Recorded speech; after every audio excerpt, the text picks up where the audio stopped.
Good morning. I'm audible. Is my voice is clear?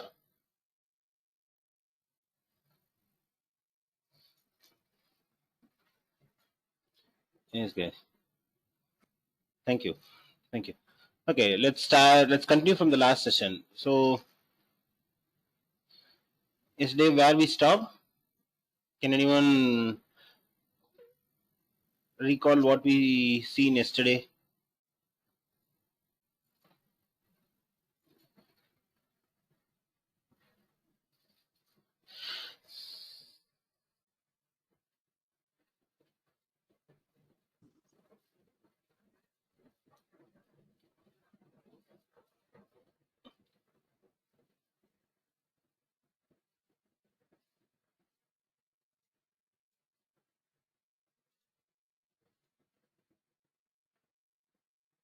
One more thing, guys. I want to tell you that actually I'm uploading all the recorded videos to the same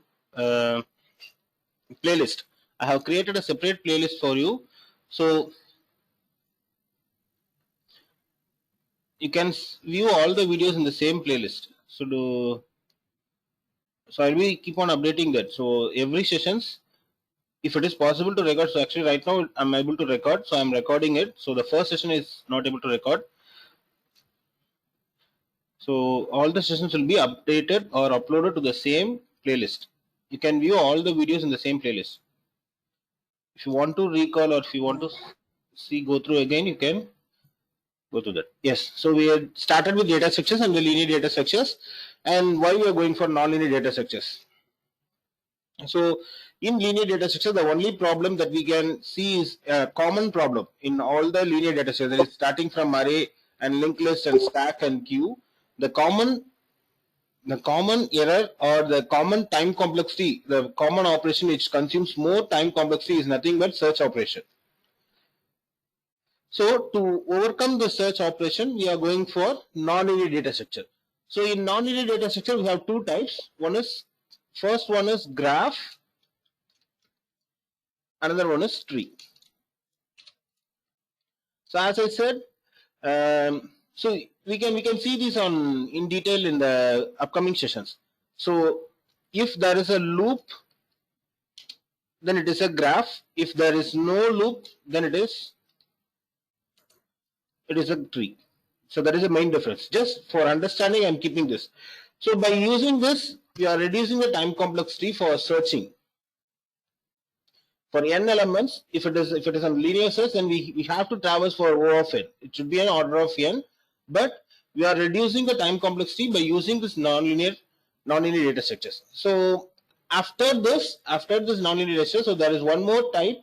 So that is hashing. So that is the latest topic that added to it. So hashing. So hashing, this is the only algorithm or this is the only concept which gives a constant time complexity as a search time. So the search complexity for hashing is O of 1 because it uses hash function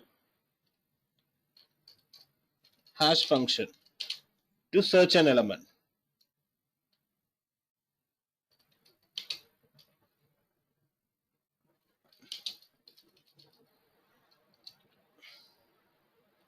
So as in linear data structure and non-linear data structure, what we do is we'll be checking whether this element is the element which I want to find. Yes. Does anyone have any doubt?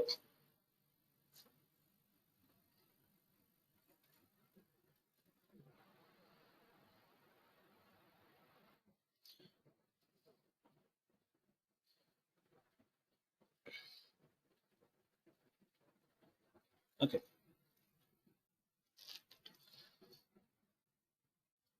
So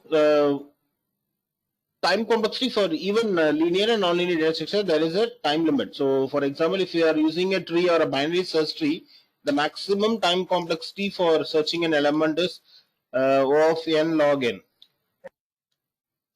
Sorry, O of log n, not n log n. O of log n. So that is the minimum time complexity that we can achieve by using trees.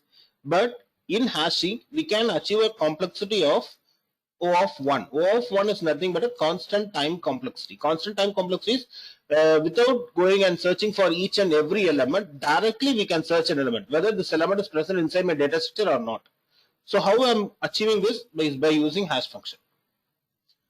So these are the common data structures that we want to be well versed in it. Yes, do you guys understand this?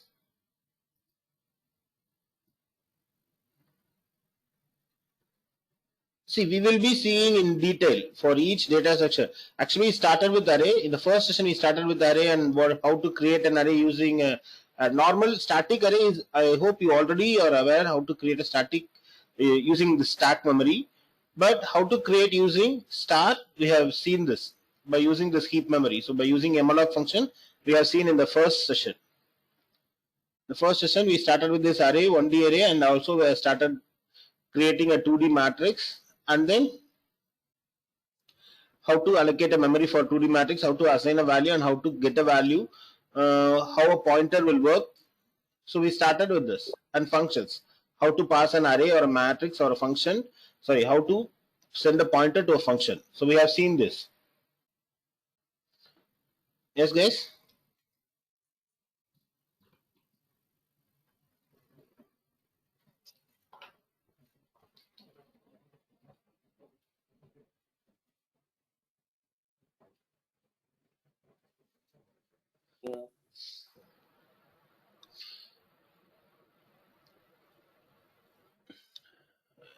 Yes.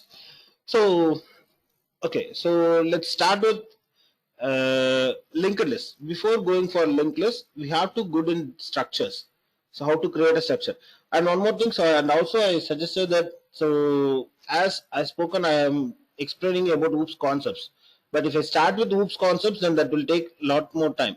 So when after completing the data structure, we'll be starting with Java and OOPS concepts. Java with OOPS, then we can move on to next session.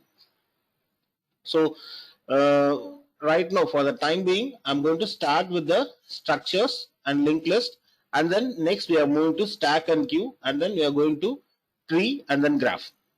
After completing graph, we'll be moving to Java OOPS concepts. So how to implement OOPS concepts using Java. Is that fine for you?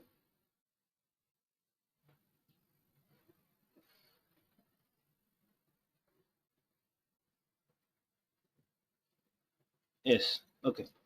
Okay, guys. So I'm saving this document. I'm keeping it as a separate one. So okay.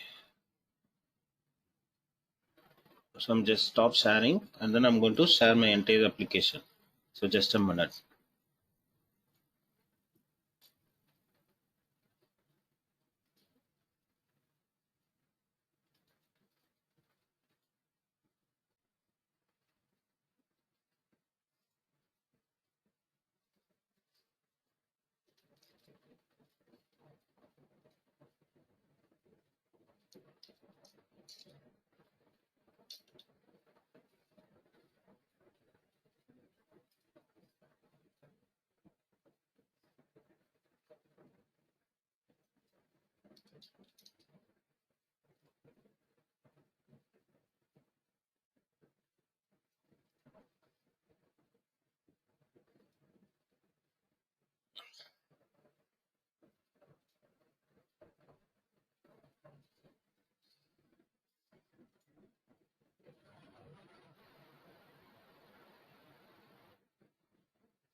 Okay, guys. So I hope my screen is visible.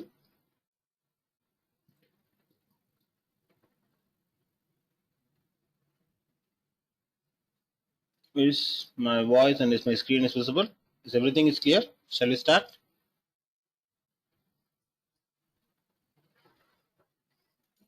Yes. Thank you. Thank you, guys. Okay. So structures. What is the structure?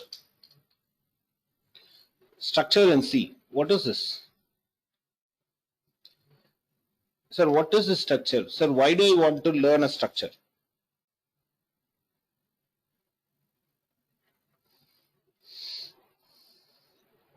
As yesterday, someone is telling the answer for this.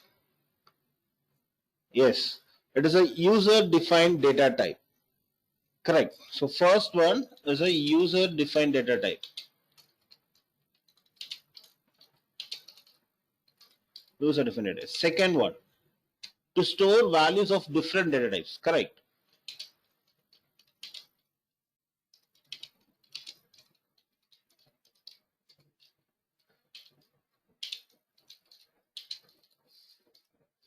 Okay, sir.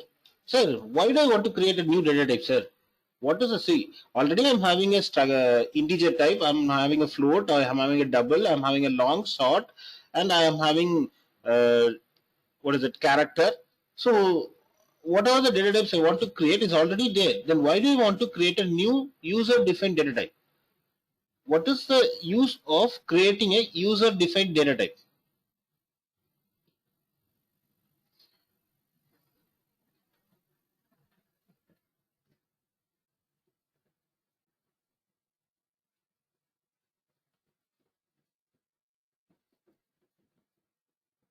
So as we take the same example as a student database. So in student database, what happens is if I want to create, I'm using as an array. Consider I'm using as an array. Okay. So what I'm going to do is I'm going to create a name. So character array name of size. So second, since it is a character array, the second value, the last column value will represent the length of my string. So that is going to be 100. And this is going to represent my n number of students. Correct? Yes. And then if I want this roll number, then I will be having this roll number of n users. And then, so int mark1 of n users, int mark2 of n users. Similarly, so float average of n users. And then, okay, so I hope these are the data that will be present inside my department. So like mark 1, mark 2, float, average. So these are the data that will be presented inside my department. Or these are the values will be accessed by the departments. And a common value, so that is going to be a character address. Address of n of length 100. So and then apart from this, I'll be using this. So int mobile 1 of n users. So similarly int mobile 2 of n users. Just a minute, guys. Just a minute.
Okay, so sorry guys, so sorry for this delay.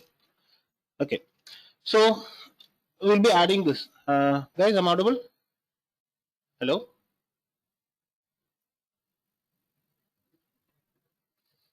Yes, thank you.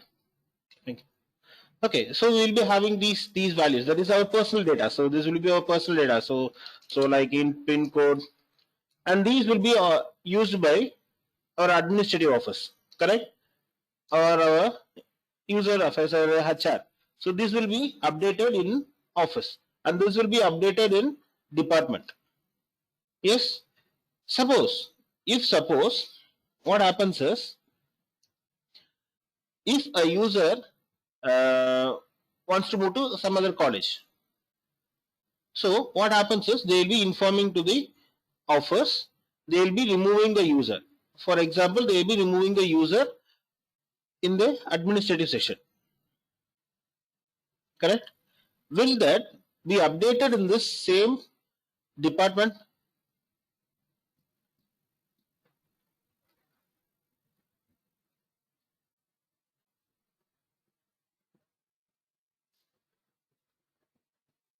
Will that will affect the data in the department records? As a user is moving from college and his data to be removed from the database. So I'm removing a person's data from the administrative side, and I'm removing his name, roll number, and also his address and mobile number, pin code. I'm removing it. But while removing this, will this affect these department data?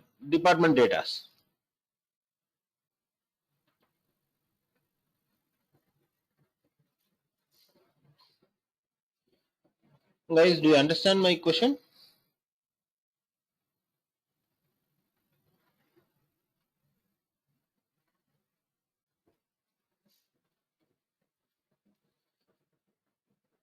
Hello? Yes, guys. So consider these are the data that will be maintained by our department. So department is going to hold our marks and our average and our grade, CGPA, everything is going to be data to be entered will be from our department side.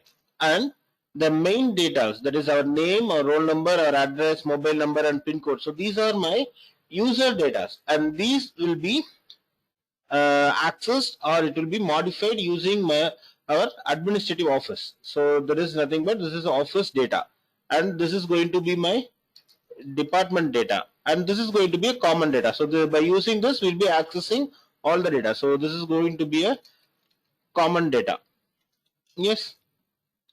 So I'm going to create it as an individual array, and if a scenario occurs, like if a student wants to move from our college to other college, so if he's going to move from our college to other college, so right now I want to remove a user's detail. So what happens is the office team is going to remove the data from their database. They're going to remove the person's index. So for example, consider his index is going to be 100, and he is going to remove the data for that 100th person. So they are going to remove the data from the 100%. Whether this will be affected in the department section or not.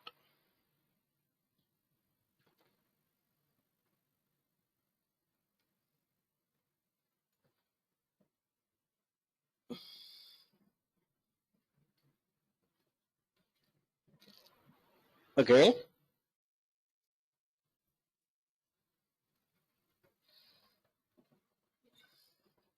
Do you guys understand my question? If I'm removing a data from one array, will that remove all the data of the same student from all the places? So that is the actual question. Will that remove the data from all the array? So if I'm removing 100% from name array, will that remove all the hundredth locations data? So 100th location of roll number, 100th location of mark 1, 100th location of mark 2, 100th location of average, 100th location of.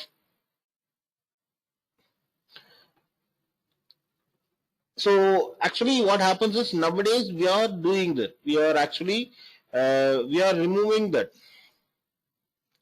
what happens is nowadays we are using our OOPS concepts and we are going to use our classes and everything to combine all the data. So, but initially by using array, if I want to delete an array, then I have to view all the data, all the arrays individually. I have to visit each and every array individually, and I want to delete it from all the arrays. So that is the actual scenario if I'm using only arrays. Do you guys get it? Do you guys get that? Suppose if any office person doesn't know what array does this department having, what array does this department is going to use, or if department is going to create a new array. Just a minute, guys.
Okay, guys. So sorry. So sorry. There are so many distractions today. Sorry. Okay. What happens is if an office person doesn't know what type of array he has, uh, then he cannot get access to this array. So for example, if I'm not going to create it as a normal array and I'm going to create it as a star, then I have to pass the starting address of my array to the office person. So that only they can access my data. Is it correct or wrong? If I'm not going to share the address of my array, then they cannot access the address of my arrays. So they don't know where to delete the data. Yes. See, if suppose I have a, for example, if I have a, what is that? Retest.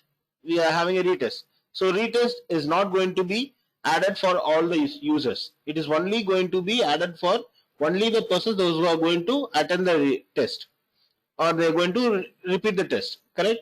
So if department wants to create a separate array for that, so retest mark 1.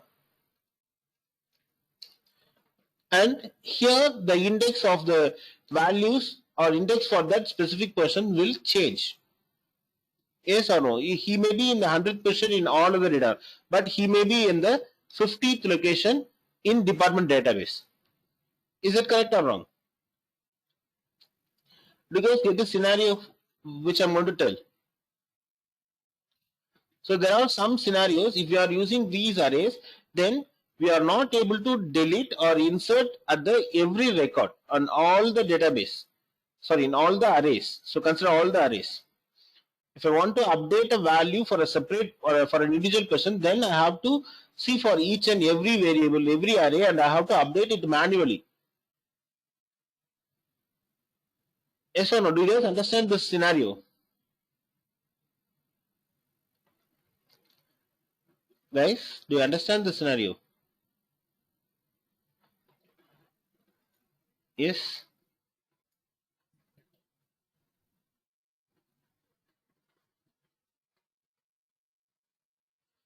Come on, guys. Only 2 persons are responding. What happened?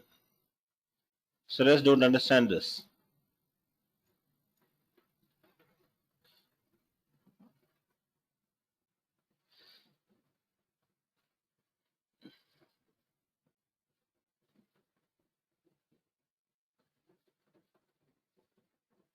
So this is the scenario where we have to club all the user data into a single data type. So this is the reason. So if we kept it as a simple, and if we are not able to access a specific array, then it is difficult for us to delete the user's data from there. So for this type, we have to combine all the users data into a single data type. So this is the reason why we are going to create our own data type. So if I'm telling, as a student, if I'm going to create a data type as student S1, then all the data for this student should be inside that variable S1, like his name, roll number, mark 1, mark 2, average, retest mark, address, mobile, pin code, everything should be comes under only this S1. So this is the reason why we need our own data type. Yes, if I want to delete the specific user data, then just I want to delete only the single variable. Just if I want to update a value, then I have to update from the one location. I don't want to see for each and every array. I don't want to see for go for this individual array, and I have to check for his data, and I have to update the value, and I don't want to delete that. So if I want to delete, then I should delete at a single location. Yes, guys. Do you understand this? So this is the reason why we are creating our own data type. So I don't want to keep these values in a separate values or separate arrays. So for this type of scenario, our C has given a keyword. So if a user wants to create his own data type, so there are two types. One is union. So union is memory efficient. And we can see this in a later part. So because union is a memory efficient and it uses only the maximum memory for the data type. So let's begin. Another one is struct. So struct is a keyword which allows the user to create their own data type. So as a user, we are the developers. So actually we are the users. We are going to create our own data type. So if I want to create a new data type, then I can create it by using this keyword struct. Yes, struct or union, correct. So struct, and it should be followed by the name of the data type which I'm going to create. So that is going to be a student. So struct student is the data type. Struct student. It is not a simple student. It is not a single struct. So struct is a keyword. Student is a type which I'm going to create. So struct student is the data type which I'm going to create.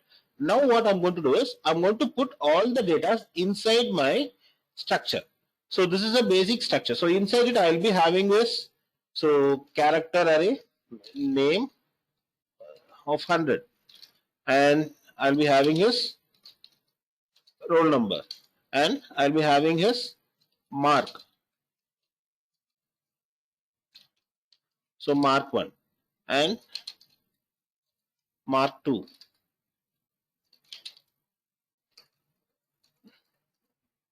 So average, sorry, float average.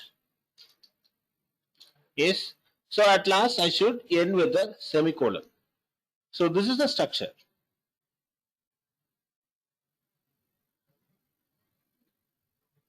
This is a basic structure. This is how we have to define our own data set. So if I want to create a variable for this data type, so I have created a data type here. So I have created a data type here. So if I want to create my own variable or variable for this data type, so then how do I create? So first I should represent. So normally what we will do is, so if I want to create a user defined data, then it is going to be a int a. So instead of this int, I should replace with my data type. So my data type is going to be a struct student. Struct is a keyword. Student is the name of the structure. So the both combined it create as a user defined data type. So it is going to be a struct student s1. So we are replacing the place of int with struct student. So then how the memory will be allocated? So for integer it will be 2 bytes, two memory units, correct? 2 memory units. So then how, sir? Then how the structures memory will be created? So for the time being I'm keeping this as 10. So how the memory will be calculated is, it will be taking the memory for all the data types that are present inside my structure. So for this, it will occupy the 10 bytes of memory unit, and this 2 and this 2 and this 2 and this will occupy 4. So total of, so 10 plus 2 plus 2 plus 2, so total 16 plus 4, that becomes 20. So it will totally occupies a continuous memory of 20 memory units, 20 bytes. Yes guys. So for single S1 we are going to create a memory of 20 memory units or 20 bytes. Yes, do you understand how the memory is going to be created?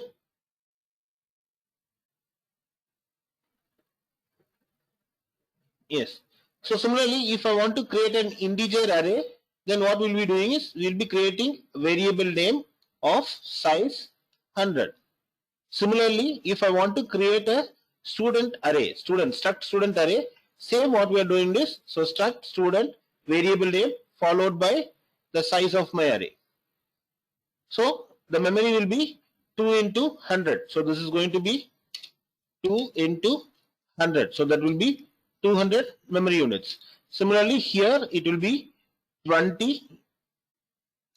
So a single structure will occupy 20 memory units. So it will occupy 20 into 100. So this becomes 2000 memory units. Correct? So since if we are able to create it as a square bracket, then this will create the memory inside my stack memory. So if I want to create it as a heap memory, then we'll be creating it as a integer star a.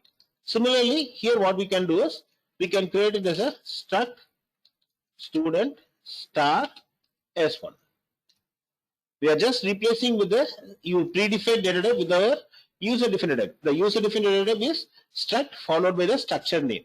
So that both combining both will create the new structure, the new data type. So up to this, everyone clear? So this will create the memory inside my heap.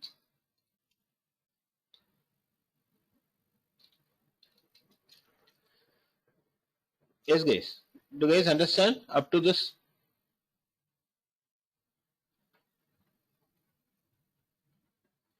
Is anyone having any doubt up to this? Is anyone having any doubt? Super. Okay. So now can we go for implementation part? So how to create and structure. So first we can see with the normal stack memory allocation. Then we'll be seeing this heap memory allocation. After this we'll be moving to our linked list, because in linked list mostly we'll be using only the heap memory allocation or pointer memory allocation.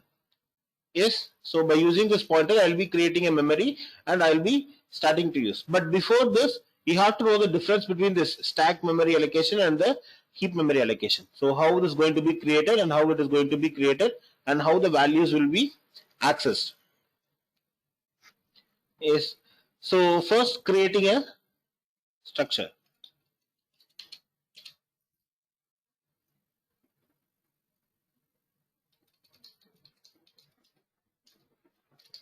So creating a structure is nothing but using the variable. First I have to create a struct keyword, struct followed by the structure name. The structure name should be anything. It can be depends on the user preference. So for here I'm going to create it as a student.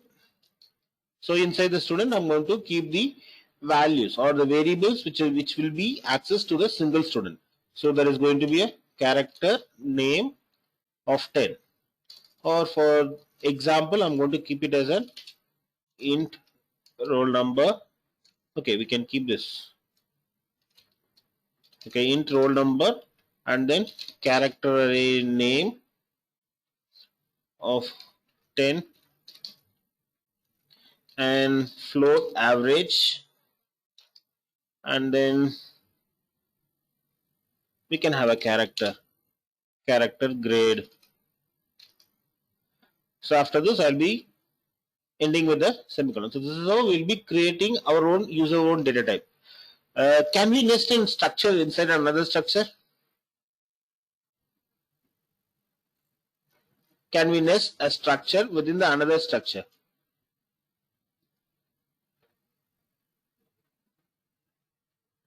Yes, it is possible. So for example, so struct, for example, I'm going to create a physics table. So physics. So in this, what we'll be doing is we have to specify whose student's mark is going to be this. So for that, I can give it as a struct student S1. So what happens is I'm going to access this entire student record inside my physics structure by using this variable S1, which represents that the mark of a student 1 is going to be presented inside my this. So here I can add this mark 1, mark 2, or we can tell it as a CAA1, CAA2, whatever it is. So we can tell it as this. So int mark 3.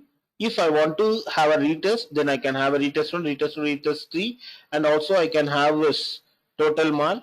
So in total, and then in float average.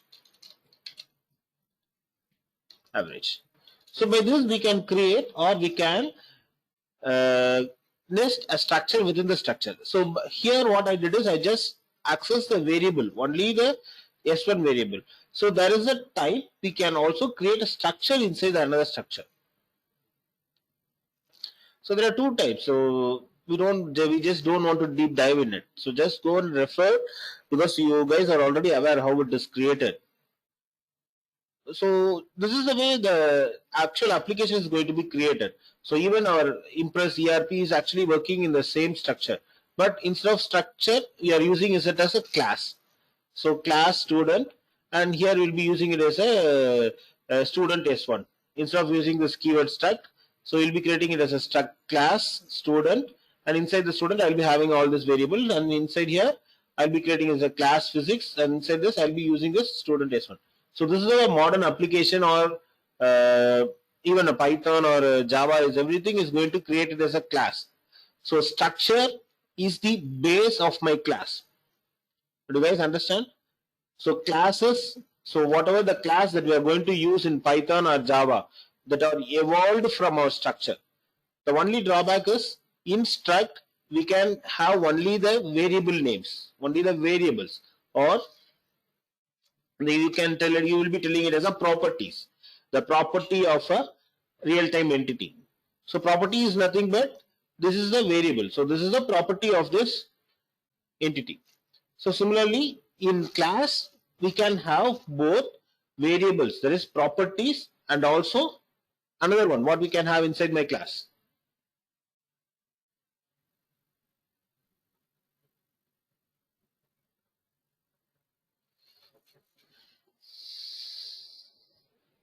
Correct. There is methods. Yes. So class is a combination of both variables and methods. Yes.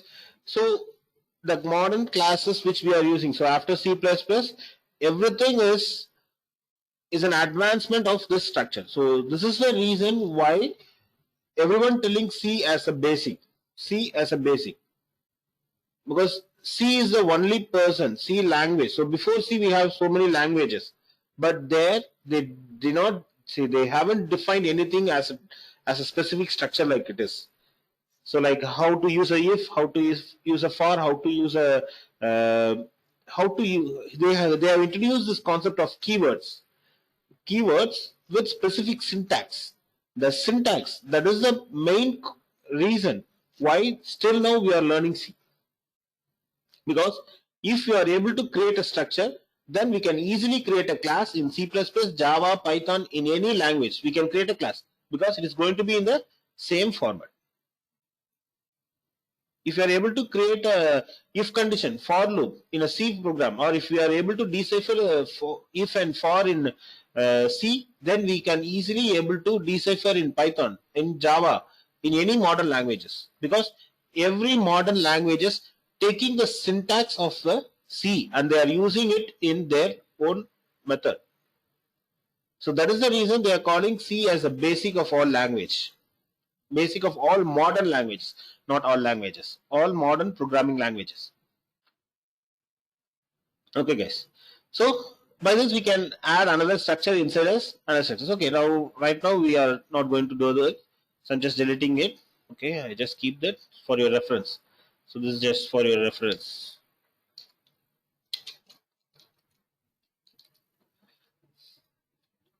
Okay, so now I have created a structure. So now I'm going to allocate a memory for it. So how I'm going to allocate memory?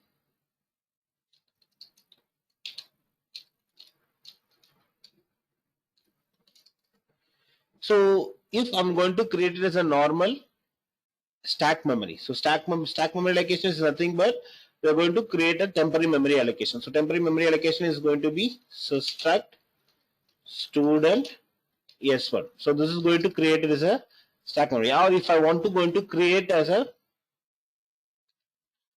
array, then I can create as an array. So whenever a variable is initialized, so before going to an array, so whenever a variable is initialized, so whenever s1 is initialized to a variable struct student, then the compiler what it does is it see for the data type. It see for the data type. So first it will just see, as we know, the compiler always starts to execute from the semicolon. So semicolon is a starting point where the compiler sees first, and it will start to execute from the semicolon. So first it will see for this to s1. So s1, the compiler doesn't know what is in base one, so it will push this into a stack and consider it as a unknown variable, and then after s1 it goes and read for the student. So it will see for a student, and still the compiler doesn't know what is a student. So still compiler doesn't know what is a student. So this will also be pushed into my stack. So now then it goes and see the next keyword. So that is going to be struct. So when a compiler sees a struct, then it understands that this student is a user defined data type. So without the struct, the compiler doesn't know what the student is. So whenever I'm going to create a variable, we should not generally keep this student as a data type name. We should always include this tag, because the compiler can identify only the keywords that are predefined inside my table. So whenever the compiler sees this struct, so then it goes and search for my program. It will go and search for my program. Where is this struct student is defined, or it is going to be created. So based on this, so here it will, so whenever it sees this struct, then it goes and search for the struct student, and it will start to execute or create a memory from here. So what happens is it will see the variable roll number. So it goes to a memory and it goes to, okay. So first thing first, I'm just create a roll number, and then next one is my name of character 10. So continuous 10 memory bytes. So for the time being, I'm just keeping it as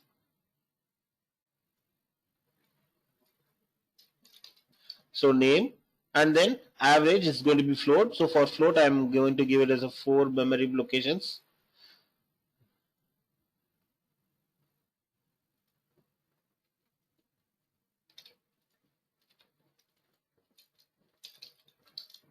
And then character, single character grade. So here it will be a grade.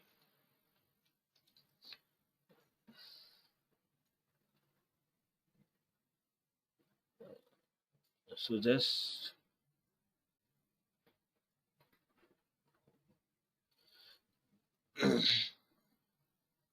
so like this, it will create the memory. So inside it goes and see for my structure, and inside the structure it check for all the values that are inside my structure, and it will create memory for all the variables inside it. And what it does is it will return the starting address 100x. It will send this 100x. The 100x will be the starting address, and this S1 will be always pointing to this S1. So this is my S1.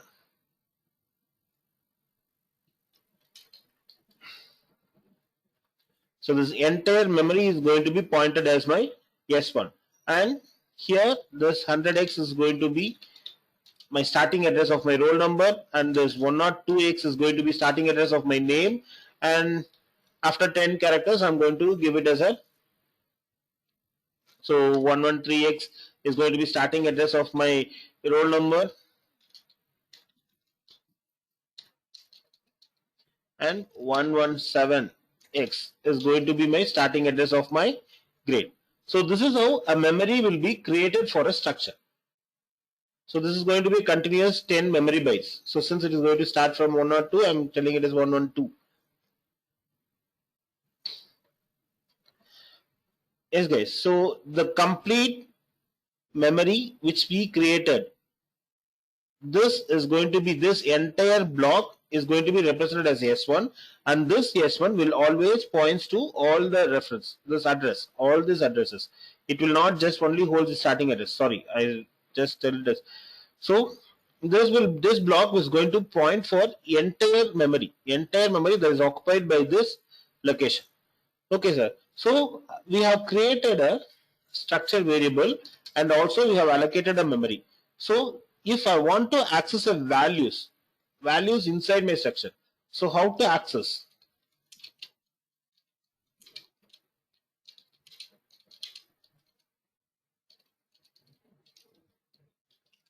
How to access a value inside the structure?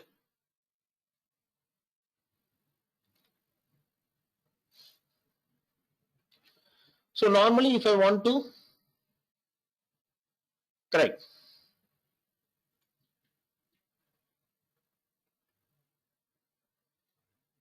Yes, Meghana Sri has given an answer as using dot operator.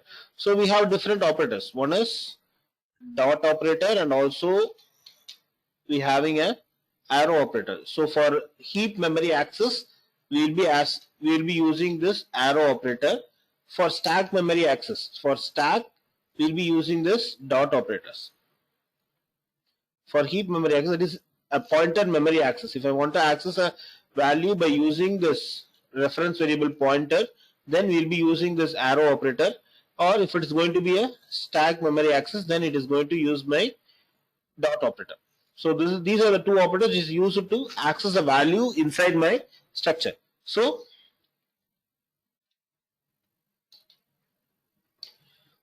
what I'm going to do is, if I want to get a user details, so normally we will be get the user details by using this scanf function.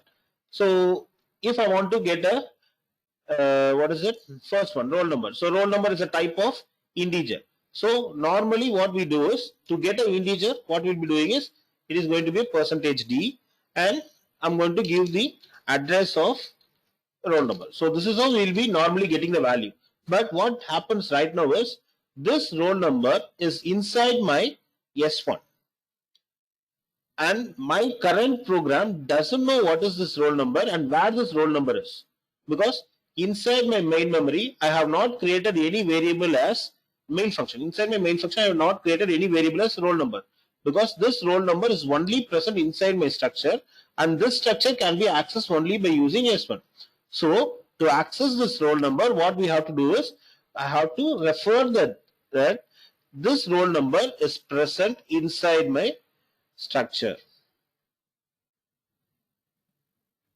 So address of structure one's roll number. So this will give the roll number's address. Roll number's starting address, that is nothing but 100x. Yes.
Hello, hello.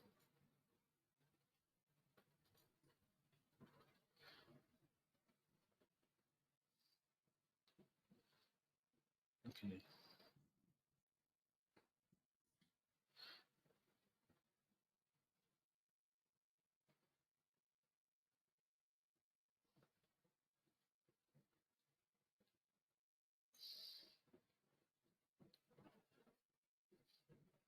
Okay, just a minute, guys. So,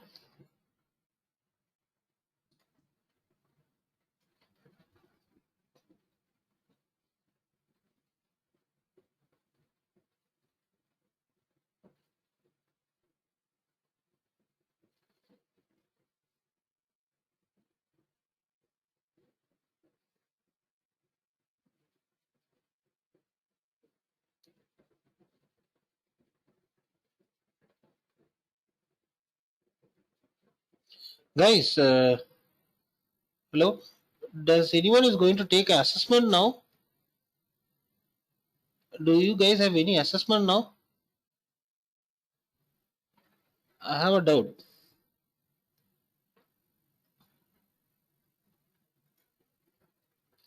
Is there any assessment that has been shared by placements?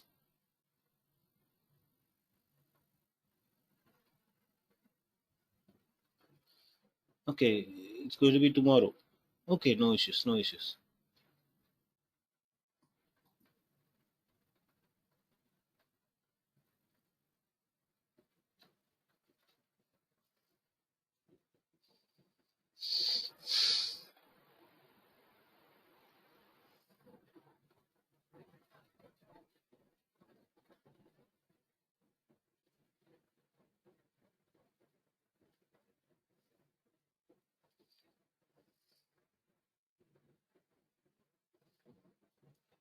Okay, guys.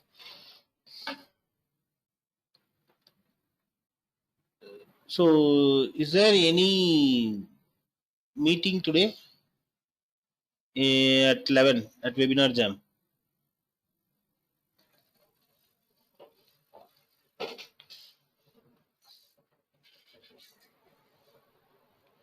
No. So, we can continue with this.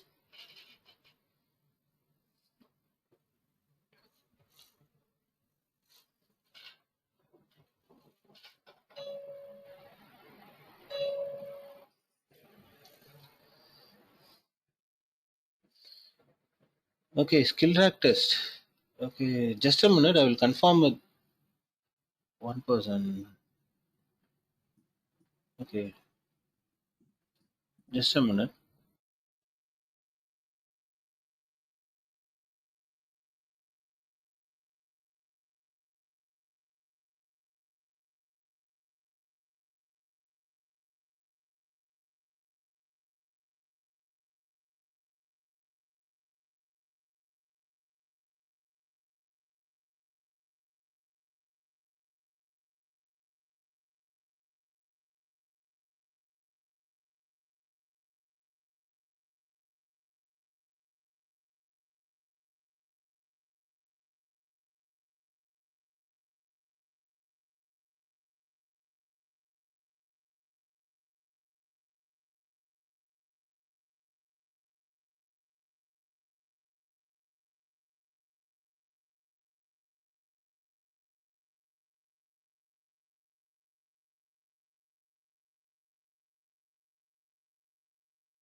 Okay, guys. So the assessment details will be shared by Naveen sir.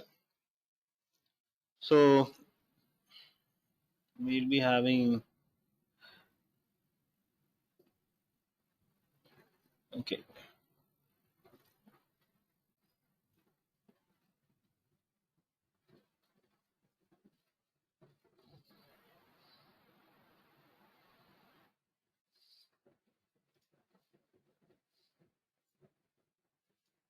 Just a minute.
Okay. So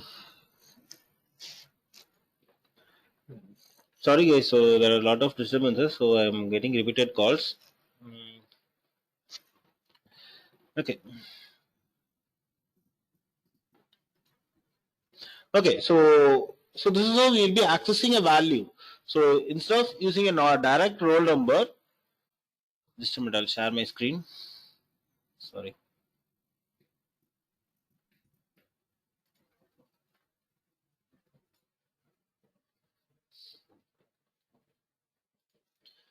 So by using this, I'll be accessing the value. So I'll be accessing the value that is present inside my structure.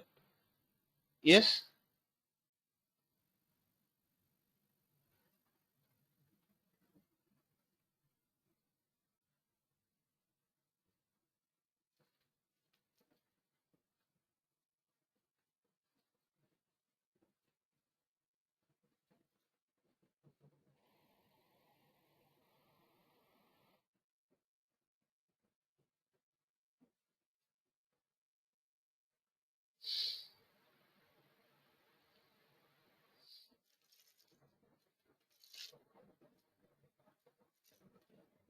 Okay, so for roll number I'm getting this. So similarly, if I want to get the, what is the next one? So average and grade. So I'm starting with average and grade. So if I want to get a average, so that is going to be scanf. So average is going to be a percentage f, and to get this value I'll be using this ampersand average. So as it is, as this average is inside my structure, then I have to represent this, refer this average variable inside my structure. So similarly for character, so scanf percentage c comma ampersand grade. To represent that this grade is inside my structure, I'll be using this s1 dot grade. So this is how I'll be getting a value from the users. But so normally how we'll be getting this character array? How we'll be getting the values from character array?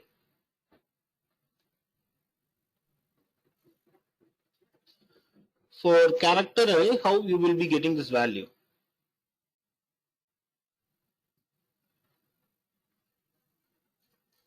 Percentage is.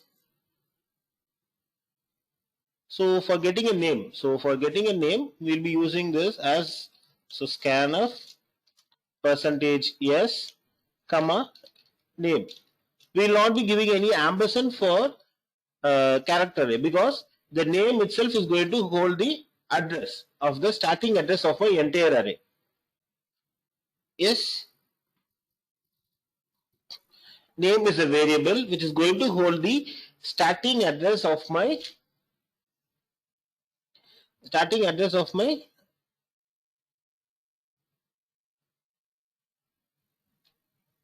character array. Yes or no?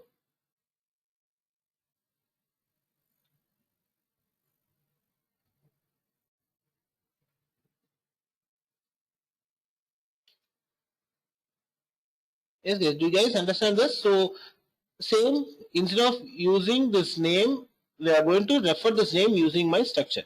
So we don't want to give this ampersand before this character array, since in a normal scanf we will not be using this ampersand to get the value.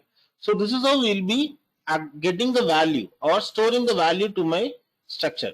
And similarly, if I want to print the value, same, we'll be using this. So print of percentage d comma roll number. So roll number is inside my structure. So I'll be referring this roll number by using this keyword, so using this variable s1. So s1 dot roll number.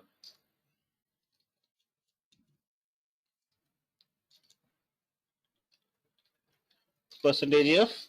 So this is going to be a s1 dot average, and print of percentage c s1 dot grade. Similarly, print of percentage yes. So now for name also we will not be using this ampersand in a normal printf also. So similarly here also we will be not using this. So this is how we can get the value and how to print a value. Do you guys understand this? Is everyone clear up to this? How to create a structure, how to allocate a memory, how to access the value, how to print a value by using this. So as we did is a stack memory allocation, or it is going to be a static memory allocation. We'll normally tell it is a static memory allocation, a stack memory allocation. So up to this, we can stop right now. Have a 10 minutes break. So now it is going to be a 10:50. So we can start the session by 11. Yes. So have a 10 minutes break. So the same meeting link, I'll be sharing the password again. So the password will be in the meeting. So up to this, just take a break. So we can start by 11.